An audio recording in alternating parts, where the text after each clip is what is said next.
No, no, that's wrong. Dixie Diamonds 116. Atherton, Cooktown, Metz, Dixie 642. Saint-Remy walked Joey to the lavatory where Cochon had imprisoned Rosier, knocked upon, and receiving no reply from within, unlocked and opened the door. Knock when you're ready to exit. I'm going to make sure your breakfast is being taken care of, so if I do not respond immediately, I promise this is because I'm attending to that, not you being imprisoned within. I will knock on your door when I return, but please take the time you need. I will return, she concluded with brows raised and an invitation for questions or comments. Thank you, Joey replied meekly, her voice quavering. You will be fine, Saint-Remy said as she motioned for Joey to close the door. Once her nonverbal command had been followed, Saint-Remy checked to ensure that the latch was secure, took a dozen steps away from the door, and activated her walkie-talkie earpiece. Mary, you will prepare food, she asked. On it, Mary Frith's voice replied in the ear. By the way, Willie Alley in Brisbane rodeoed that they've located Brentsy's old flying machine and are about to intercept. Cochon is there, she asked. Yes, Mary said. He's right here. Tell him he did well and that I will join him after I return Habanero to Cell 3. Tell him he should bring the food and act suitably chastened, yes? I will, Mary replied. Oh, when I said they're about to intercept, I mean that Ali has provided us with a live radio feed from the interceptors in Australia. Did you want me to patch you in so you can hear? We are, of course, recording.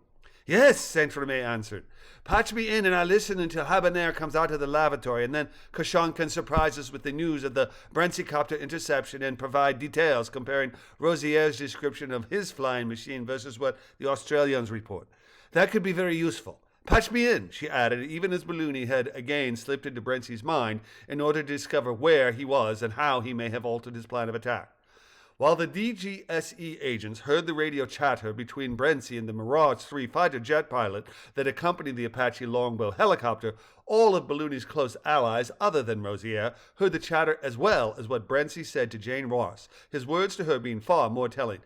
I repeat, the fighter jet pilot said, you are instructed to land at the Atherton airdrome immediately.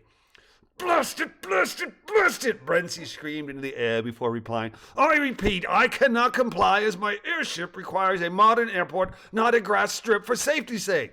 Compliance is compulsory, the pilot said. We are authorized to use necessary force to ground you, including air-to-air missiles. Comply before my countdown is complete or I will fire. This is ridiculous. I am a citizen of the United States of America and I demand right of 10, 9, 8, 7, preparing to fire. 5, complying! But the American embassy will hear of this and there will be consequences. Brentsy shouted as Jane Ross brought the Brentsycopter to the ground at the end of a short, narrow concrete runway.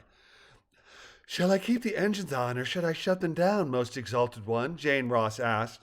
Shut them down, idiot! Brentsy screamed with the microphone off.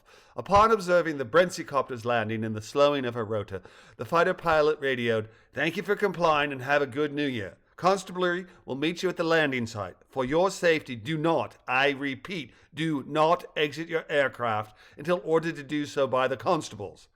Banksy, the jet pilot added, we will circle to ensure cooperation. 10-4, Banksy Keith, the helicopter pilot radioed, your continued assistance is noted and appreciated. Mr. Brentsy, Banksy Keith radioed to the Brentsycopter. Let's see if we can't clear this up and get you on your way, shall we? As the police helicopter landed 5 meters away from the Brentsycopter.